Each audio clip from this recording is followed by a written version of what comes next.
Thank ye for the doubloons. Hello, fantasy fiction fans. So I'm sorry I didn't manage to produce a show last week. I had a bit of a rotten week, really horrible week. It's a bit too raw to talk about at the moment because it only happened last week. I had a bit of a tragedy at home.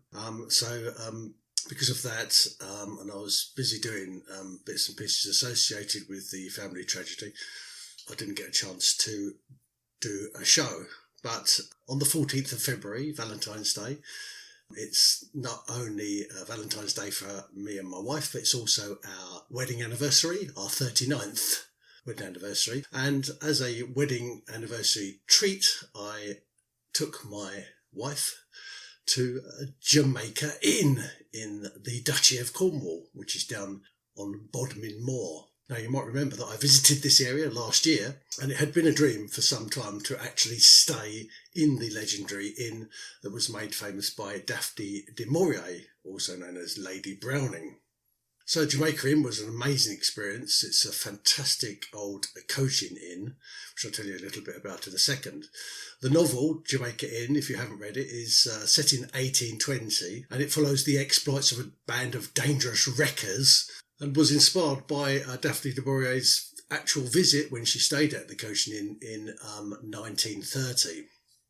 A film adaptation of Jamaica Inn was directed by Alfred Hitchcock in 1939, and it starred Charles Laughton and Maureen O'Hara. It's been largely dismissed as a piece of good cinematography, mainly because of Charles Laughton's insistence that they changed the ending of the film so it doesn't actually follow the story. There's a better version of the Jamaica Inn story, which was made in the 1970s and was televised, and it's got Jane Seymour in the lead role.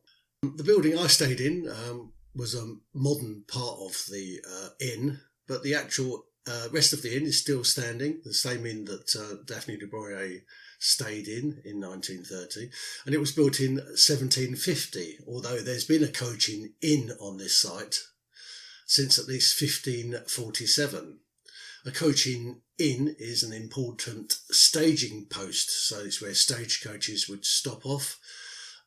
They would refresh their horses and allow the people inside the coach to have a rest, have some food, and often stay overnight. It's an important link between Penzance and London because the Jamaica Inn is on the main A30 road that leads to London, and so therefore smuggled goods could be quickly and efficiently transferred into the metropolis in double quick time. And because it's halfway between the two coastlines of Cornwall, it meant that smugglers and these wreckers, these are the people who used to either go and salvage a boat which had crashed against the rocks, or what was worse, and which was explained in Jamaica Inn, they actually led the boats to crash against the rocks by putting up dubious lighthouse signs. Piracy was also a big thing. Obviously, there were a whole load of vessels going into the port of Bristol, which I covered in an earlier show. A lot of these vessels coming in from the West Indies, so they were filled with sugars and spices and rum. So it has a connection with piracy and with smuggling and with these wreckers. And it still has quite an interesting smugglers museum. It was a fantastic place to stay. We stayed there for 2 nights. You really felt like you were part and parcel of this old smuggling, piracy, stagecoach inn experience. It was really a great experience, the Jamaica Inn.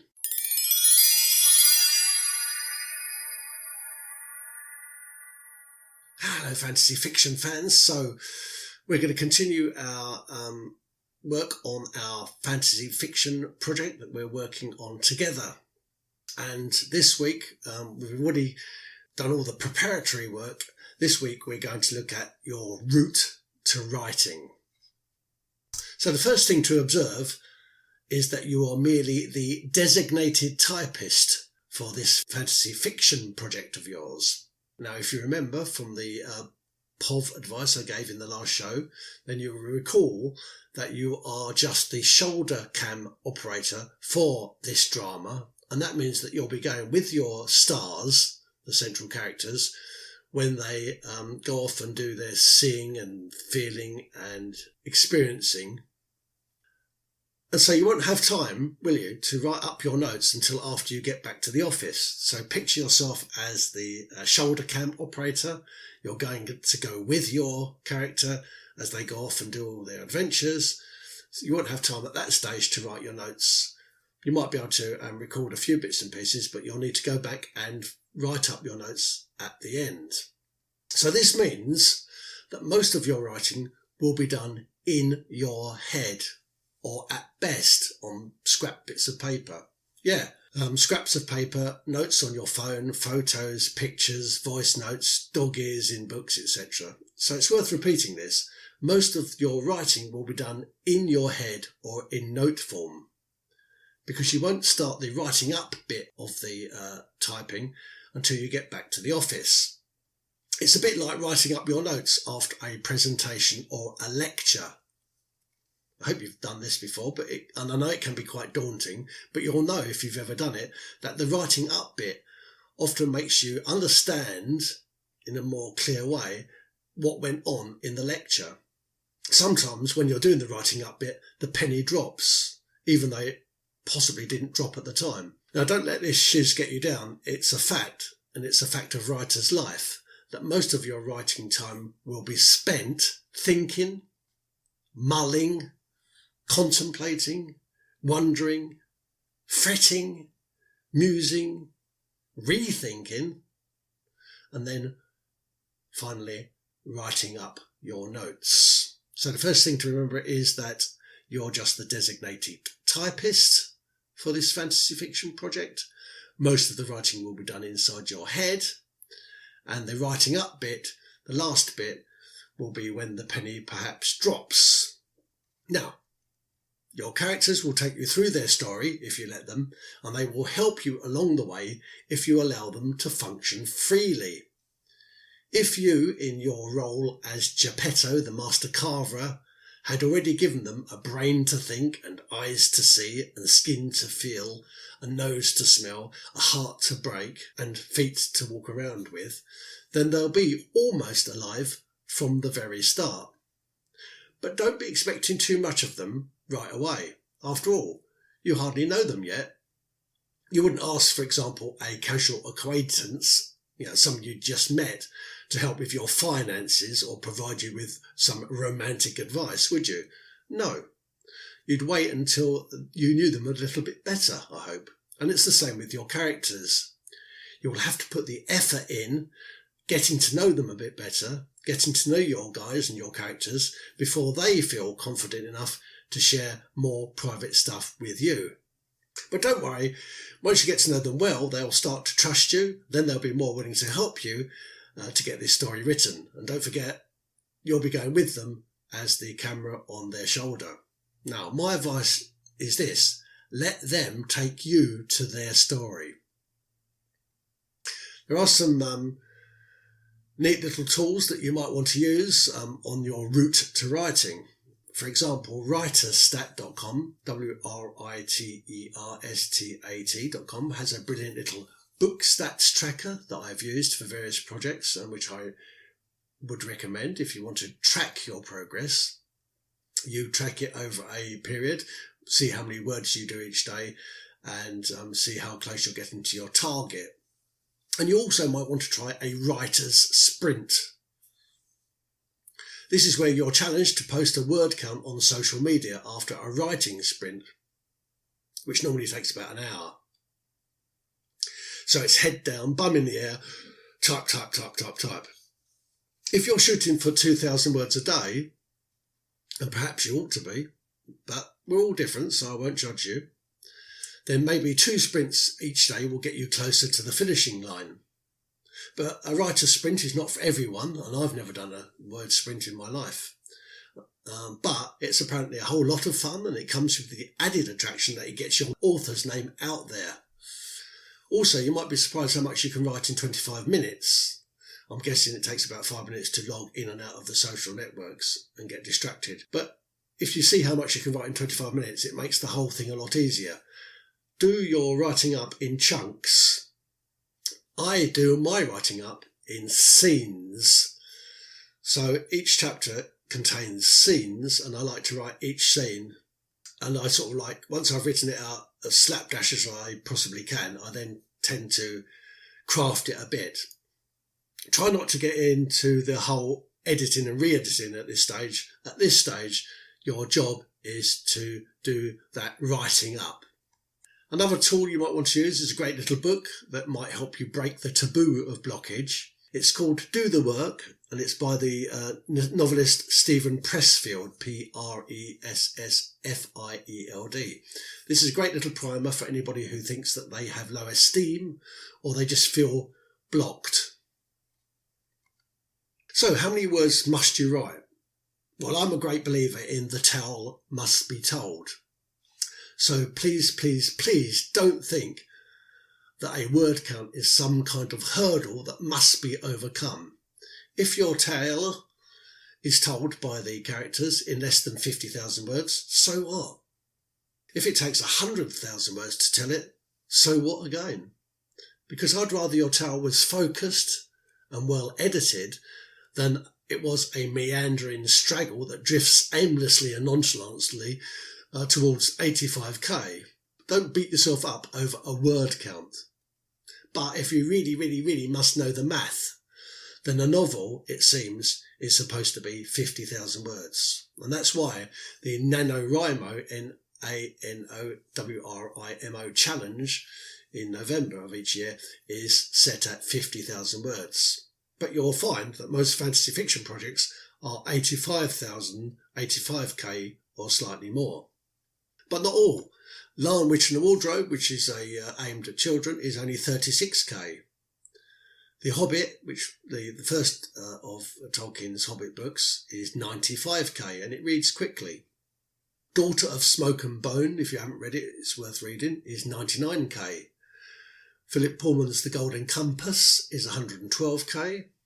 Six of Crows, another book I recommend, is 135k. Watership Down, a book that I've mentioned before, is 156k. And yet it reads quite quickly. Harry Potter, The Half-Blood Prince, is 169k. And if you really want to talk about a weighty novel, it's normally split in half in two books, but it is just one novel. War and Peace is 587k. Before I finish this little piece about the roots to writing, I just wanted to talk a little bit about Wattpad, Wattpad. Wattpad is billed as the world's most loved social storytelling platform. Wattpad connects a global community of 70 million plus readers to a huge army of writers. It's a highly energising player in the reader-writer community. And if you haven't checked out Wattpad yet, what are you waiting for?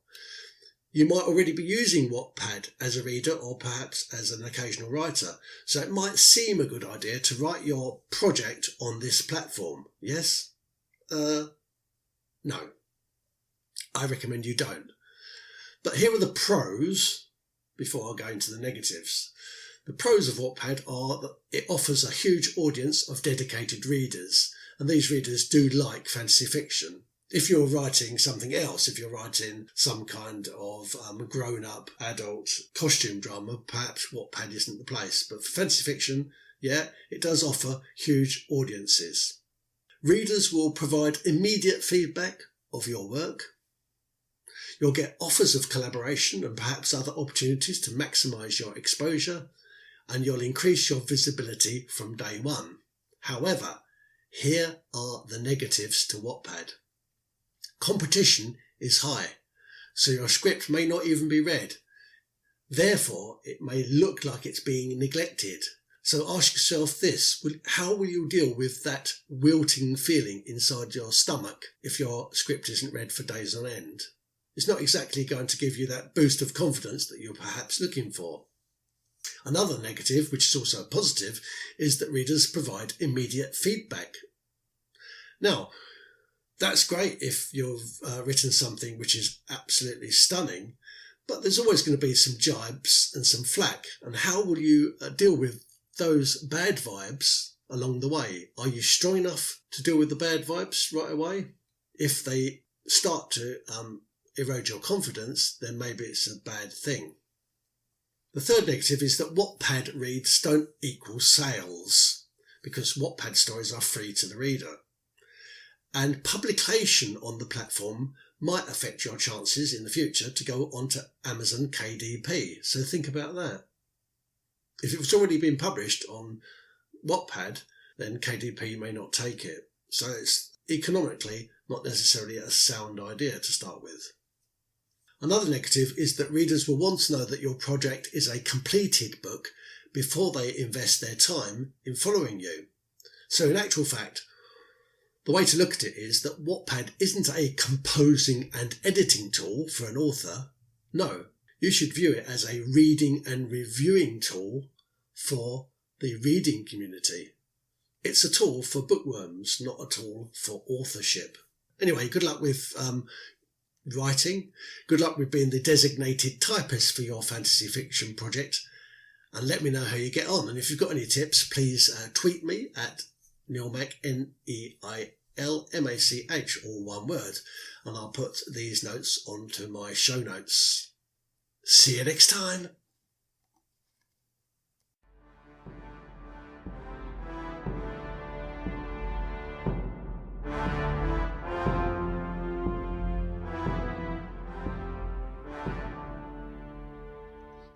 So, fantasy fiction fans, it's time to continue our month-long study into the ancient Romans and the Roman civilization. And I want to start this week with an argument that I've had with a whole load of people, lots of clever people I've had this argument with. So let me try it with you.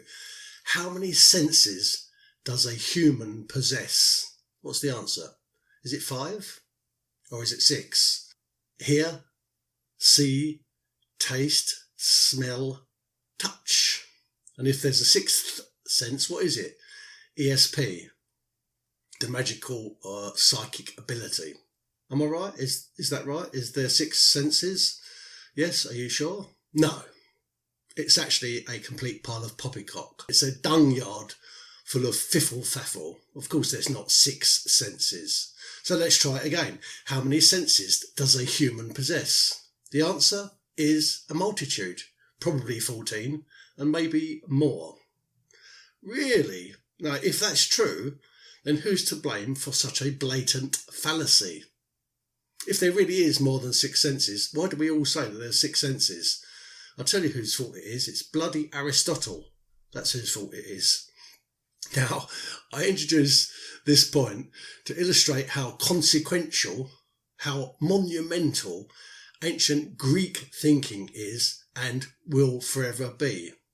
Because let me make this clear, Aristotle lived between 384 and 322 BC, 300 years before Christ, near the area of Greece we now know as Macedonia. As a youth, he moved to Athens, where he was educated at Plato's Academy, and later he made significant contributions into mathematics, physics, biology, botany, ethics, politics, agriculture, medicine, mechanics, optics, astronomy, and even dance and theatre. Aristotle worked out there were 5 elements. The 5th element he called ether, A-E-T-H-E-R, which has been a mysterious substance, and he has been, over the ages, been dissed for this 5th element. But now we can associate his mysterious ether as dark matter. He also classified all living things. He worked out what galaxies were, and in around about 350 BC, he came up with those 5 senses that we now consider to be gospel, even though it's clearly not. And so this means that 2,300 years after his death, Aristotle remains still to this day one of the most influential people who have ever lived. And we are still quoting his conjectures even though we know they're wrong. So this week I want to ask this. How did the ancient Greeks become so authoritative? And how did the Romans help? Now, if you don't think the Greeks are so authoritative, let's go through some of the ancient Greek inventions. These are the things which they come up with before the Romans enslaved them. The alarm clock, the vending machine, the analog computer, a mechanism called the Antikythera mechanism, was found on a salvaged wreck. They also came up with underfloor central heating. It wasn't the Romans who came up with that idea. They came up with modern plumbing, with showers and with toilets. They came up with automatic doors. They invented steam engines. Yes, you heard that right. Steam engines. Heron of Alexandria perfected work that was done by other Greeks when he produced the first steam-powered radial turbine, also known as the Hero engine, and that was in about 50 AD. He also invented the fire engine, the syringe, the odometer, and the vending machine that I mentioned earlier. They also came up with the mechanical catapult. It wasn't a Roman invention, it was a Greek invention. And they even came up with the astrolabe. And this is a very complicated device that's used by astronomers and navigators to measure the altitude above the horizon of a celestial body. Yeah, these guys were awesome. Absolutely awesome. So how did the Romans manage to defeat them if they were so advanced? Well, maybe they didn't. Maybe the Greeks weren't subjugated by the Romans. Maybe they stayed around the whole time and formed a symbiotic, interdependent and synergistic relationship with their host. Am I mad for suggesting this? Yes, maybe I am. But please hear me out. Because this part of the study into Rome is all about how the Greeks found their place within the Roman system. So if you remember from the previous shows, Rome was established, grew enlarged by destroying other civilizations, such as Carthage, which it laid to waste if you remember, and by assimilating the biological and technological distinctiveness of those conquered races. Do you remember I compared the Romans to the Borg in the first of this series? With the Roman conquest of Macedon in 196 to 171 BC, they started to control the area that we now call Greece. But you'll also remember that I said that there was no such thing as Greece as an entity. It was a whole load of smaller states. Now, after the conquest of Macedon, they were very aware of the Greeks' superior education and their sophistication and their manners. And they even considered the Greeks to be civilized, and they gave the word humanitas to the Greeks. But they also thought, of course, that the Greeks were barbarians, and therefore they sort of tagged them as effete and devious and decadent and luxury loving. But it's worth remembering that by the time the Romans came along, the Greeks had already conquered the entire known world under Alexander the Great. And this amazing military feat had kick-started what we now call the Hellenistic period. And this was when the Greeks, I'm just using that as a term to encompass all of the Greek entities, ruled the map. So, like I told you before, Greece had traditionally been a fractious collection of fiercely independent city-states and their colonies, and many of those city-states and colonies were island-based. Sparta was the first powerful area to establish control over all of the subordinates. And Sparta is down the bottom of mainland Greece and sits on two dangly legs of the Hydra-shaped map. This was followed by Thebes or Thebes on the central Greek mainland, and that's the top of the Hydra. And if you're viewing the map of Greece as a stupid squid-shaped animal with his legs dangling into the med, swinging above the island of Crete, that's the best way to imagine where Thebes was. He's at the top part of the Hydra. And then After that, Macedon became the dominant part of the Greek region, and Macedon is in the mid-waistline of the Hydra. And let's not forget Rhodes, the island of Rhodes, the largest of the Dodecanese islands, because this island was a bit of a big deal as well. The island, by the way, floats off to the right of the Hydra's legs. You might have heard, for example, of the Colossus of Rhodes, which was a Statue of Liberty-sized statue of the sun god Helios. It was erected in the city to show the power and dominance of Rhodes, and became one of the 7 wonders of the ancient world. So the Greeks had already conquered the wealthiest civilization in the Med, and that was Persia. They also controlled Syria, Lebanon, Jordan, Israel, and Palestine, and then they went on to conquer the dominant superpower of the region, which was Egypt. Once they had control of Egypt, they set up Alexandria by Egypt, which run a new Greek-style government for Egypt, known as the Ptolemaic Kingdom, where they installed Ptolemy as the new pharaoh cum king. Then they moved to take Iraq and Kuwait and finish off what was left of the Persians at Persepolis. And after that, they were ready to plough through Uzbekistan and Afghanistan to take India and the area we now call Pakistan. Alexander the Great died aged 32 in Babylon, present-day Iraq, having already set up a system of satraps, SATRAPS, which were military governorships that he hoped would one day rule his vast empire in his absence. So, by the time Julius Caesar and Augustus Caesar visited the tomb of Alexander the Great in Alexandria, the Greeks had already done all the preparatory legwork that would be needed by the Romans to gain ascendancy, and they gained ascendancy through some pretty devious parleying, some underhand politicking, and some schmoozing. For example, you will know, I hope, of Cleopatra, which, by the way, was a Greek name. She's the princess who spoke Greek and who was the daughter of a Greek-style king, the Ptolemaic king, who was put in place by the Greeks to rule Egypt after the pharaohs. You may recall from the Shakespeare play that she had a thing going on with Julius Caesar in 47 BC, and she also struck up a bilateral relationship with the Roman general Mark Antony once he'd come over for a sleepover in about 41 BC. This sleepover, by the way, produced 2 boy offspring.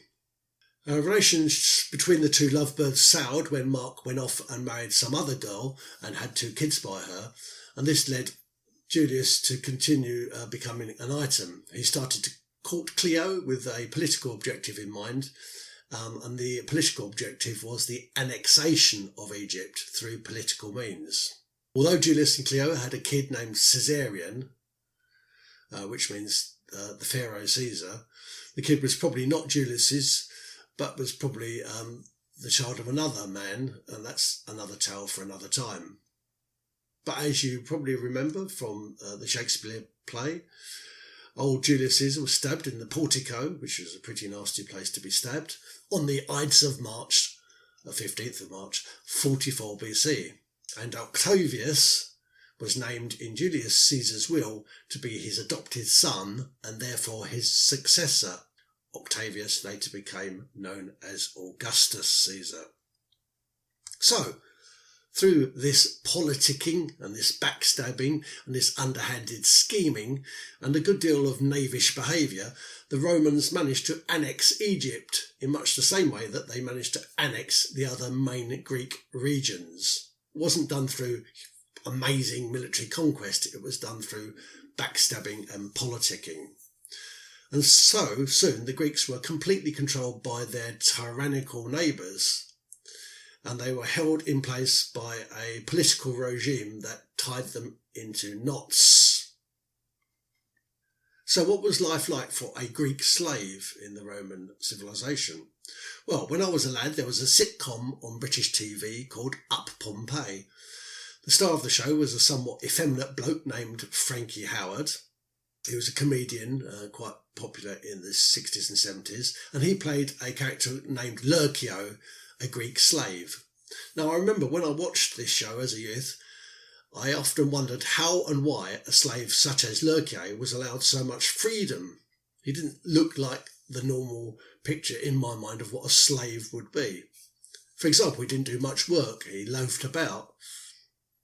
He readily disrespected and bad-mouthed his master. He was quite quick to criticise his promiscuous mistress, and he'd idle about all day making offhand or subtle comments in this kind of smarmy, egotistical way. The only Roman he had any time for was Erotica, their daughter. Now, I later realised that a Greek slave was the Roman equivalent of a microcomputer. A Greek slave was sort of like a Commodore 64. Every Roman family wanted one, although they didn't really know what to do with it, and they didn't use it much. It was more about showing it off. So owning a Greek slave was a conspicuous lifestyle choice, and it was done to show off one's affluence to one's neighbours. Now, how did this pan out for the Romans? Well, without realising it, the Romans had allowed the wolf to enter the door. For example, all the major families, all the big political powers had a Greek in their homes, their Commodore 64. And the Greek regions were imbalanced and fermenting. And that was because the Roman conquest of the Hellenistic nations, and this was a set of countries, don't forget, that had been left rudderless by Alexander the Great. His satrap idea didn't work. This conquest was done largely through deviousness and shaky subjugation. So it was an unsettled and destabilising thing. For example, there were no distinct frontiers. Well, they couldn't be because the Hellenistic nations were a whole set of disparate nations all over the Med. There were no occupational armies to speak of. And although the Romans claimed hegemony over the entirety of Greece, their domination and leadership was somewhat diluted when they started to dole out control of the various regions to unstable and unreliable political factions and some pretty nasty despots. It all ended in opprobrium and unpleasantness when Constantinople, which is a Greek city of Lygos and was of Thracian origin, became the capital city of the Roman Empire between 330 and 395 AD. And this was under Constantine the Great. This was when Rome tore itself apart, and a Greek bloke, Constantine, whose father was born in Greece, he came from Dardania, which was then a Roman province, and whose mother was a sainted Greek woman named Helena, and she came from the Anatolian Peninsula, kicked off a Greek-speaking, Greek-influenced Byzantium Eastern Roman Empire. And the Byzantine Empire, the Greek bit of the Roman Empire, if you like, lasted until 1453. So, as Horace, the famous Roman poet, had once predicted, the conquest of Greece led to Rome becoming ever more Greek in nature until it eventually became Greek in itself in everything but name. In fact, Horace said, "Greece enslaved her savage conqueror." All this while, Roman citizens dressed like Greeks, they ate like Greeks, they spoke Greek philosophy, they practiced Greek ethics, they did Greek mathematics, they studied Greek astronomy, and they used Greek medicine. Literature and theatre were largely Greek-influenced. Sculpture and architecture was of Greek design. If you see various different Roman villas and Roman palaces and even Roman temples, you may well mistake them, quite understandably, as Greek, because they were Greek in design. Now, because the British Isles and thus the English were conquered by the Romans, and we'll go into the Roman conquest of Britain in the next show, we still have many Greek words that live as a reminder that we are still living in a Greek-influenced Roman world. I refer you to acrobat, cynicism, democracy, Europe, galaxy, Music. Don't get my wife onto the subject of ic, which means pertaining to. Music means pertaining to the muse. Panic, pertaining to the god Pan. And all those telly words, T-E-L-E words, such as telephone, television, and telescope, because telly means from a distance.